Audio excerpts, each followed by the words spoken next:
Hey guys, in today's episode, Supercell could be working on new abilities and this meta has been the most balanced in a long time. All that and more in today's episode of Clash World.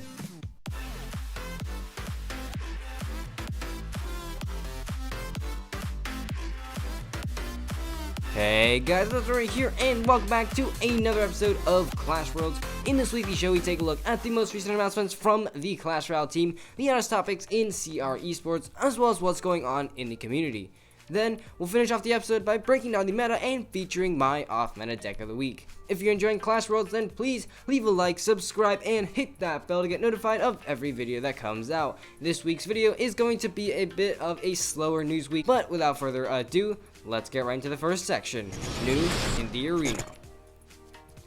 New in the Arena is where we find out about what the Supercell team has been up to this past week. First, Supercell once again released another weekend challenge, this time a 2v2 touchdown challenge. It has some pretty low tier rewards, but touchdown is definitely a super relaxed and casual game mode to play.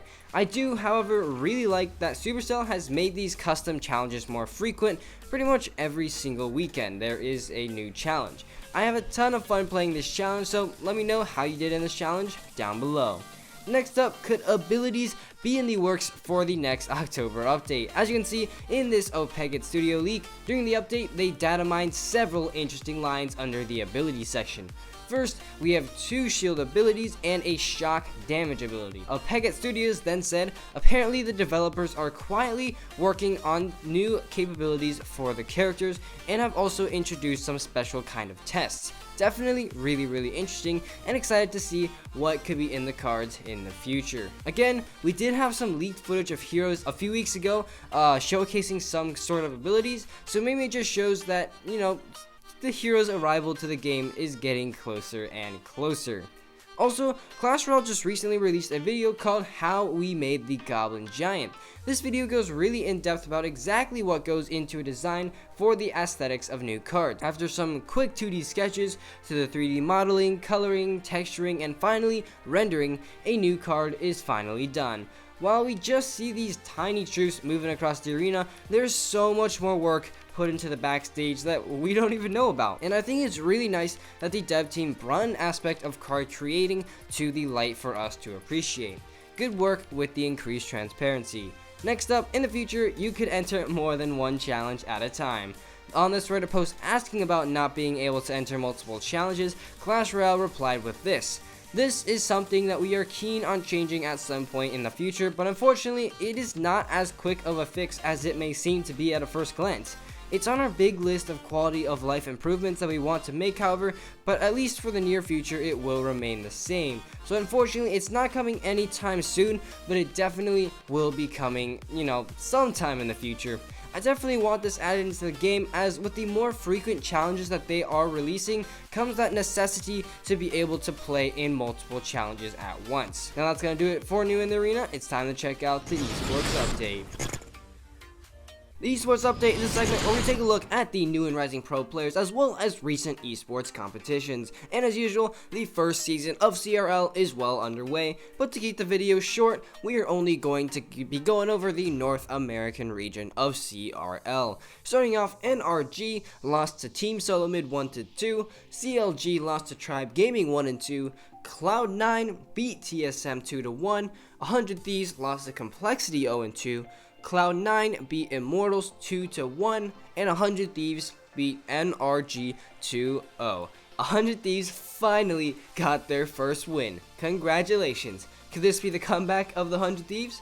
Really looking forward to seeing if this underdog can make a comeback later in the season. Complexity, on the other side of the spectrum, is undefeated. I mean, they have such a stacked and experienced roster combined with tons of hard work and practice, so good for them. The only other undefeated team in CRL is Team Queso in Europe, so maybe they'll have some competition in the World Finals. Now that we're caught up with the most recent esports news, let's check out the rising rumors. Firstly, check out this sick emote made by Gel. It's such a smooth animation, and I would totally buy this emote. Hashtag Supercell add Lumberjack emotes to the game. I mean, Supercell even retweeted this post on Twitter. We also have some log emotes here. Ooh, nice. Now this kind of protrudes into the next section, but many people are actually really happy with the current meta. As Oxid says, super happy with this current state of the meta. There isn't one card that I consider overwhelmingly powerful and badly in need of a nerf. That being said, I would like to see Expo make a comeback somehow. I totally agree. You know, I might be a little biased being a Siege player myself, but hey, why not? And as usual, a new episode of Clash-orama has been released from the Clash team on Clash of Clans YouTube channel. This one is filled with tons of small stories that are just all pretty entertaining. It's really cool to see your favorite characters animated and in stories, and I definitely recommend you all go and check that video out. Now that we've covered the trending topics in the community, let's go ahead and break down the meta. This meta has honestly been pretty constant for a few weeks now. Now that the balance changes have fully settled in, we actually see Prince in a pretty healthy spot. It's a little bit on the OP side, but it's still manageable. Its juice rates and win rates are pretty healthy, and in my opinion, it does not need any sort of change. I honestly think that this meta is the most balanced as it has ever been. As you can see in the top decks, we have Bridge Spam, Minor Control, Golem Beatdown, Bait, Three Musketeers, Hog, Lava Loon, P.E.K.K.A, and so on. There's been just so much variety in archetypes used, and I really like that. What do you guys think about the current meta? Do you agree that it's at least much more balanced than before? Let me know in the comments below. So that's the current meta for you guys. Now let's check out the off-meta deck of the week. That's right, in each Clash Royale episode, I'm going to be featuring one off-meta deck that works in the current meta. This week's deck was submitted by All vs All and is a crazy double Prince cycle deck, but just as a personal suggestion, I would add Poison in the deck to help against giant beatdown decks and Three Musketeers. Overall, this deck is a super control-oriented deck, meaning that you need to defend first and then mount a counter push, and this deck is really good at that, with the Princes dominating the ground and the Inferno Dragon dominating the sky.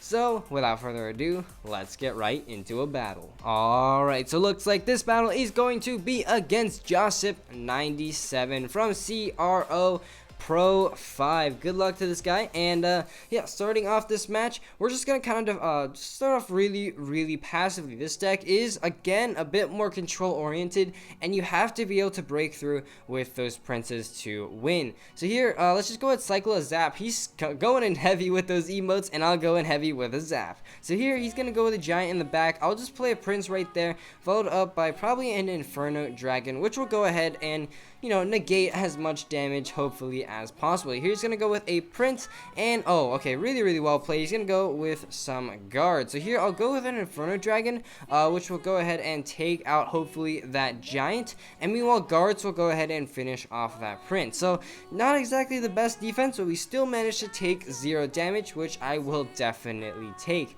Now here, honestly, I think I'm just gonna go in with some Spirit Golems as soon as I hit 10 elixir, unless this guy decides to, you know, push something else. But yeah, let's just play it cool, play it chill. Just a 2 elixir commitment, not too much, and helps with our cycle 2. Prince will go ahead, catch that Minor. He's gonna overcommit a lot with that poison right there. So yeah, let's go in with a double Prince push. Unfortunately, he just has so good stopping power. And here, let's just go ahead and quickly cycle a snowball, just so that we get it out of our hand. And here he's gonna continue with those crying emotes. We're just gonna mute him. Don't want to deal with it. And yeah, we have done a little bit of damage right there. Let's go in with some more emotes.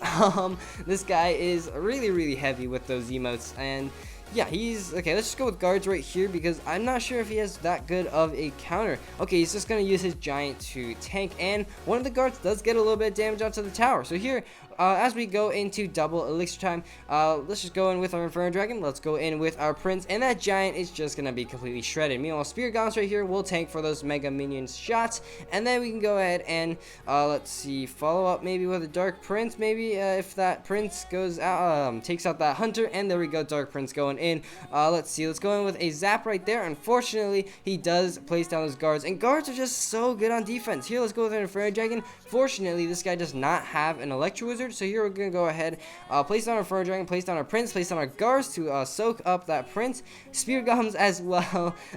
Just so much going on right here. Let's go in with another Dark Prince right there, and once again we are back with a massive counter push here. Oh no, he gets his Prince down again. Man, this is just annoying. And let's see here. Let's go in with a Zap. Let's go in with a Prince right here to stop his Prince. Guards to go ahead and finish off his Miner. And then let's go in. Let's see. Let's go in with Poison right there, which will go ahead and take out those guards. And hopefully, maybe we can get our own guards to get a little bit of damage onto the tower. No, he's gonna go in with a Giant. So of course, Inferno Dragon. Once again, we'll go ahead and take out everything. Dark Prince in the back. Try and get a charge onto that Giant Nemo. Spear Golems will go ahead, distract that Mega Minion. Guards will also distract that Mega Minion, and there we go. We've taken out that push. Let's go with another Poison. Unfortunately, we aren't breaking through at all, and I think we're gonna have to do some crazy plays to go ahead and win this game here. Let's go with the Prince right here, just to kind of go ahead and keep up some pressure. Let's go with the Zap, and oh my god, this guy's deck, man, he's playing the most popular deck, and that's just so annoying. But anyways, we're gonna go with Guards right here, which will distract that Prince. Spear Golems will actually go ahead and predict that Miner. I didn't intend for that to happen, but hey, you know what, it happened, so guess what, I'm fine with it. Here, let's go get a Prince down right there. Unfortunately, that Mega Man is gonna get us 2 hits. Oh wow, okay, things are not looking too hot right here. And yeah, going into the last 2 minutes of overtime. Let's go with an Inferno Dragon in the back, which will try and catch a Giant. And let's go with Guards right here, and he's gonna go with a Giant in the back. So what I'm thinking right now is I kind of want to go opposite lane. So here, let's go with Spear Golems, and as soon as he commits, there's that Hunter. That's 9 elixir. Let's go Prince, Dark Prince on the other side, and then follow up. Let's see here. Let's go with a Poison for the Guards. I know he has Guards, so let's go with Guards of our own. Dark Prince will finish off those Guards right there. Come on, can our Guards get onto the tower? Looks like it will. Let's go with Spear Golems as well. Let's go with an Inferno Dragon. Looks like it's going to be a base race, guys. He's setting everything in, but that's not going to happen. I'm pretty sure our tower is going to be surviving, and his left tower goes down. Let's go, guys. This guy was a little bit too aggressive with his Giant, and that just causes his downfall. So GG right there, just showing you guys the absolute power of this deck. So there we go, the off meta deck of the week. Definitely recommend you guys give this deck a shot. It's so effective. Double Princes, just a really fun combination to play. If you want to submit your own deck to be featured, feel free to leave it in the comment section below. But unfortunately, guys, that is all I've got time for in today's video. If you enjoyed, please leave a like down below, as well as a subscription to my channel. And as always, this is Legendaray, and I'm signing off. See you guys next time.